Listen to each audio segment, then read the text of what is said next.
Hello students.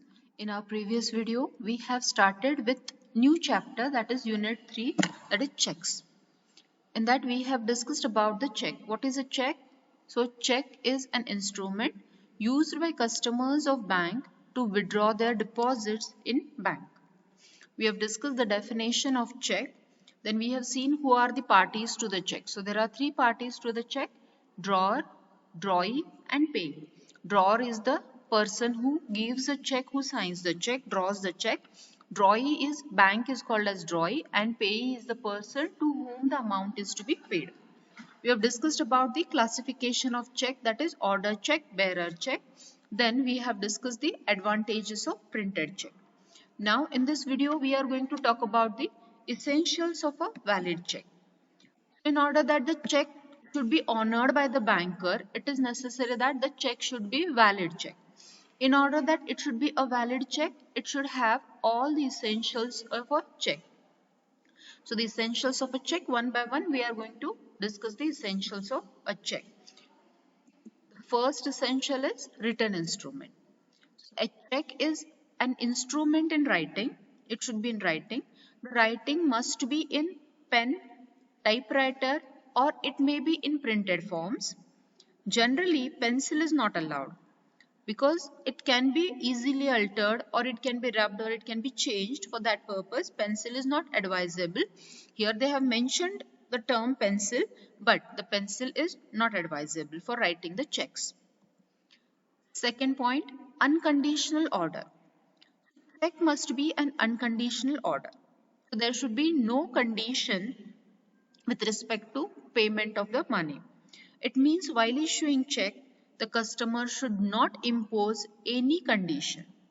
So order, it is an order. Check is an order. Order to whom? It is an order to the banker to pay a certain sum of money to the person who has the check. Unconditional means there should be no condition with respect to payment of the check. So if one person issues a check to a singer and he states that only if he sings a song, then only the amount has to be paid. So this check is not valid because there is a condition for payment, and therefore this check is not valid and it cannot be honored by the banker. It is not necessary that always in a check we should use a term order. So order is, no doubt, order is given to the bank, but it is expressed by the word pay. Pay certain sum of money to a particular person. So it is, check is an unconditional order. There should be no condition for payment of the check. Third point, payable in money only. A check must contain an order to pay only in money, but not in other forms like shares, debentures or goods. No, check is an instrument payable in money, not in any other form. Third point, payee must be certain. Payee means the person to whom the amount has to be given, who receives the amount in the check. He is a payee. So the name of the person in whose favor the check is drawn must be certain, and it should be mentioned on the face of the check. Face of the check means on the front side of the check that it has to be mentioned. The term person includes human beings as well as legal persons such as principal, secretary, company, etc. So it is not necessary that check should be given in the name of living living beings, but it can be given in the name of legal persons also. Legal persons, company, principal, secretary, that is also fine. Payable in demand, on demand. So check is a valid instrument only when it is payable on demand and not otherwise. So the person who has the check, he has to go to the bank and demand the money from the bank. Then only the check will be payable. So it is payable on demand and not otherwise. When the drawer asks the banker to pay without specifying the time for payment, it means that the payment is to be made on demand. So the drawer does not mention any time you go at particular time on particular date to the banker. That means the check is payable on demand and not in otherwise. Signed by the maker. Sixth essential is signed by the maker. Check must be signed by the maker or by his authorized agent. So even an authorized agent can sign, but usually it has to be signed by the maker. Maker means the drawer of the check has to sign the check. Usually drawer puts his signature on the right hand corner of the check.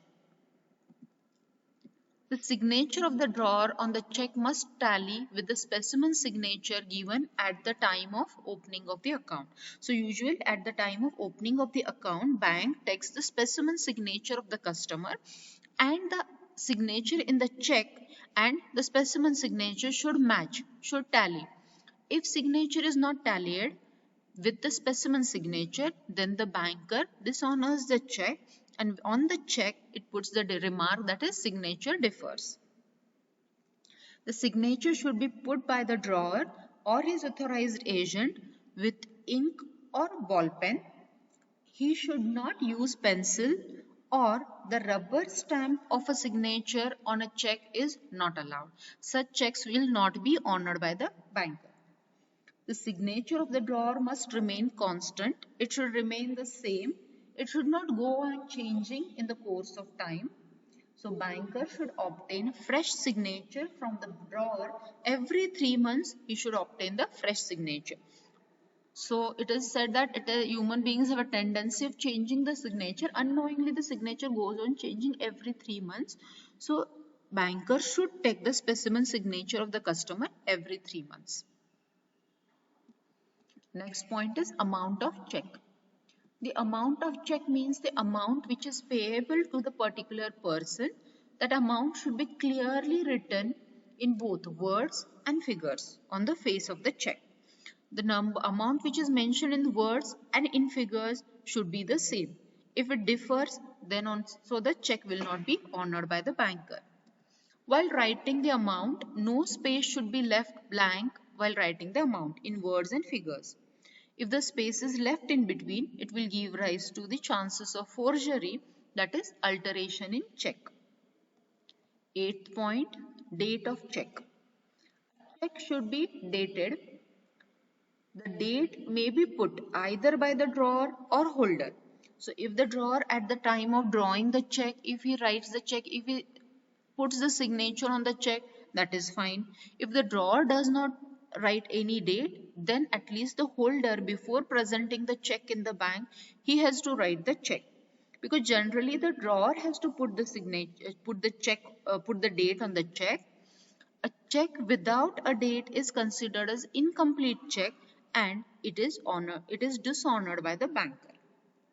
So usually it is the drawer who puts the signature on the check, but if date on the check, but if drawer does not put the date on the check, then at least the holder has to put the date before giving the check, before presenting the check before the banker. So a check which has a date before the date of issue is called as antedated check. A check which bears a date after the date of issue is called as post-dated check. So on these points, antedated check and post-dated check, there will be a case study which is always asked. We are going to discuss these antedated and post-dated check in detail. So here, with respect to essentials, this much explanation is sufficient. Next, 9th point, delivery of check. So for completing check, delivery is essential.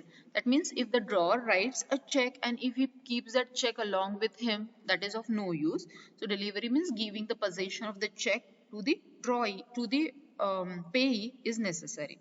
It means the check must be delivered to the person who receives it. That is, it should be given to the payee. So these are the 9 essentials of a valid check. Today we will stop here. Thank you.